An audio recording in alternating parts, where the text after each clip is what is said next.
Good day, friend. Today's video, I was inspired to touch on this topic because I see how a lot of the trauma-based world, maybe even just anything that carnally interprets things, is validating the benefit and usefulness of fear. And that's a little bit of a spiritual contraindication. But I haven't spoken on it. So in this episode, that's what I'll do. See, in trauma work, what they're suggesting is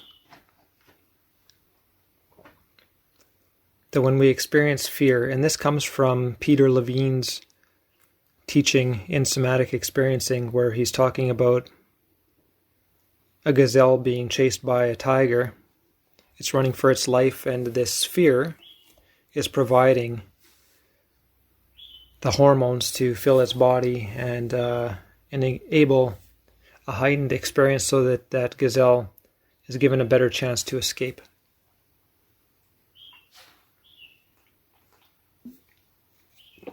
And that's definitely an interpretation. And what they're suggesting is, if the gazelle does escape, then it will find a place to be still, and it will shake its body out, shaking the excess stress out. Which in Qigong, by the way, is why the shaking the tree exercise in Qigong is so valuable, is because it shakes loose this tension that we've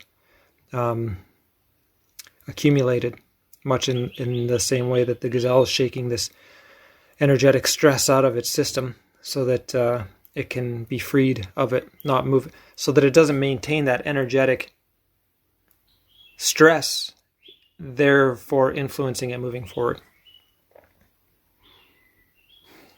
Now, what's important to understand is if the gazelle didn't perceive stress in the first place, there wouldn't be anything to shake out.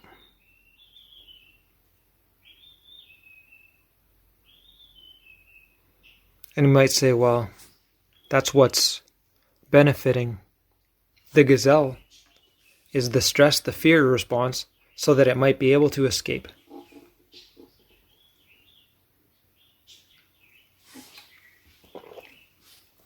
And that again is an interpretation. And that was part of my contemplation. And then Spirit brought to my mind the clarification. Muhammad Ali, arguably the best boxer, and I'm not a boxing guy, I'm not a fighting guy, but I know I've heard enough to be able to put a little bit of this together. Muhammad Ali didn't fight out of fear, didn't fight from a source of stress, didn't fight from a perception or interpretation of stress and fear. Cool, calm, and collected. And I'm putting that out there. Bruce Lee didn't fight from a perspective and interpretation of fear. He fought moving forth from stillness and connectedness. Two examples of the best, of the absolute best in their field.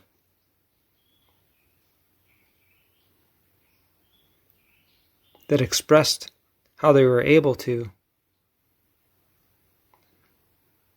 have such a profound expression in their field. It was calmness. It was stillness.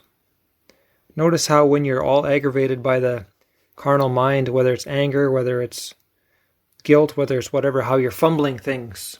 You're stumbling through life.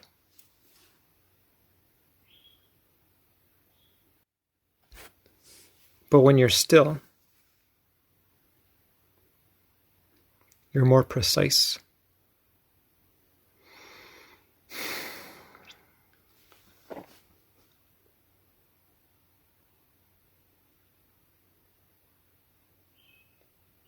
I see a lot of the people that are promoting fear is valuable being very scientific, not considering consciousness. So they're approaching it from a perspective inconsiderate of the profound, innate expression of consciousness, which is why they're making carnal things valuable. And if we subject ourselves to and agree with carnal interpretations, we're creating an obstacle to the openness of the conscious alignment instead.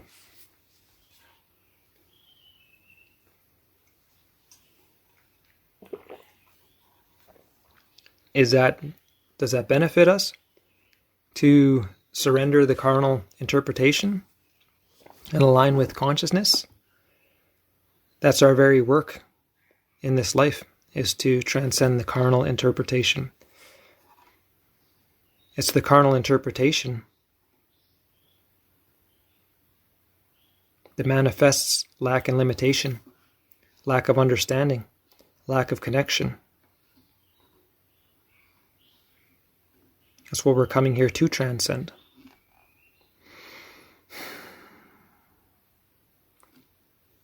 I've briefly examined my experience, and I can't think of a single time where my fear response would have been more beneficial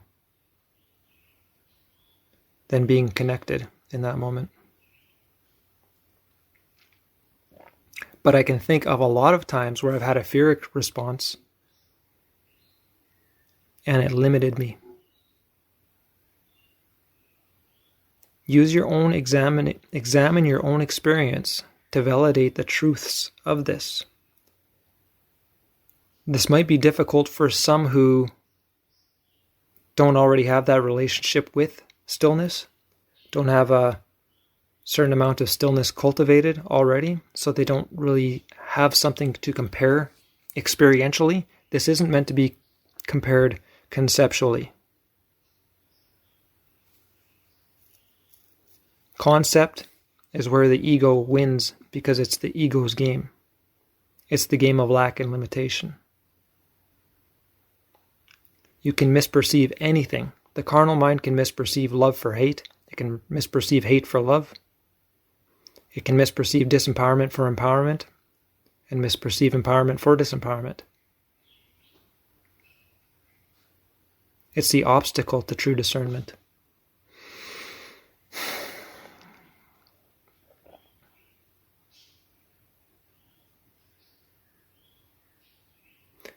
Which is part of the reason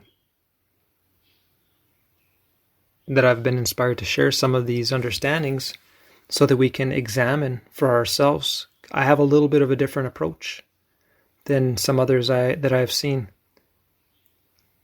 I want practical understanding. I want to be able to examine my experience and prove it. I don't want it to be surface level belief. I want to swim and live in the depth of understanding.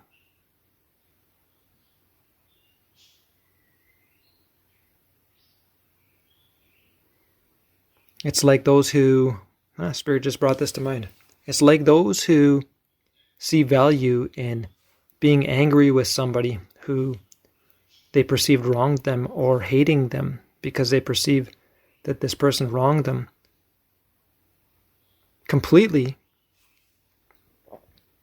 dismissing that your value is actually to give them love.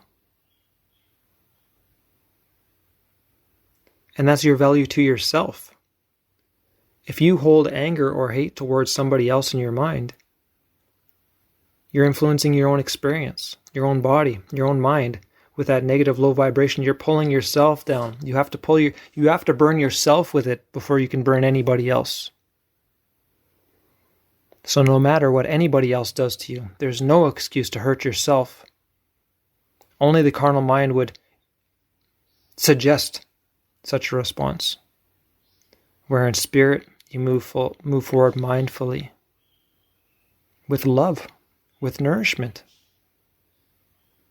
You can't give it to anybody until it's expressed through you, and as it's expressed through you, it touches you, it influences your experience, your physiology, your mind, your vibration, your karma.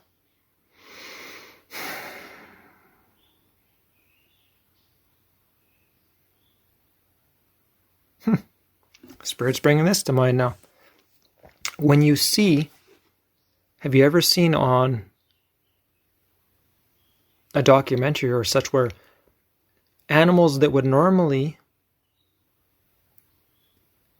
be considered enemies or would attack, 1111 on my phone right now, by the way, would attack, there's the validation, they would attack each other, but when one is a baby, they'll actually take it in and allow it to be part of their family. For example, say a cat and a baby bird, or a bird and a baby cat. Normally you wouldn't think that they'd be together, but when one's a baby, it hasn't learned, it hasn't been taught that yet, so it has this purity.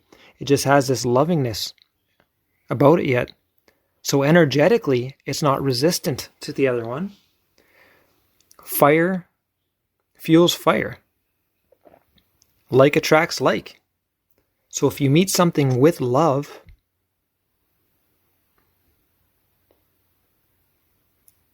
you influence the experience, you influence the relationship. How beautiful. How beautiful. Notice only those people who have the trauma because they have suppressed fear are the ones that misinterpreted and responded without love in the very first place. Wonderful. That is wonderful. That's them. Now they're left to clean up their karma because they were directed by their ego, carnal mind in the first place. Misinterpreting.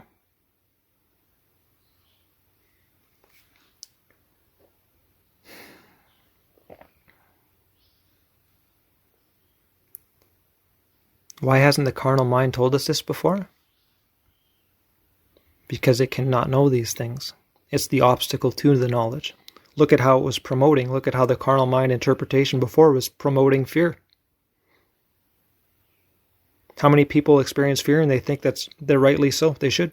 How many people experience anger and hate, and rightly so? They think that that's their best expression. Hopefully it's becoming clear. That's your limited expression. That's pulling your vibration down. It's creating negative karma that you're going to have to clean up at some point.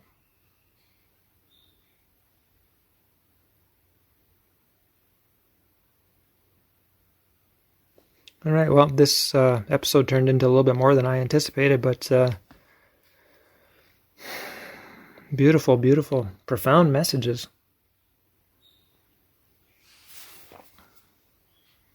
Apply it. Choose love. Apply love over hate, over anger, over fear. Meaning be the energy of love, not just throw up a thought, I love you. Step into the energy. It's the energy expressed that makes a difference. All right, we've got a community on social media. The links are in the description. If you're interested in one-on-one guidance, you can email me at aswithinsoul@gmail.com. The link is in the description. Bless you, my friend. We'll talk soon.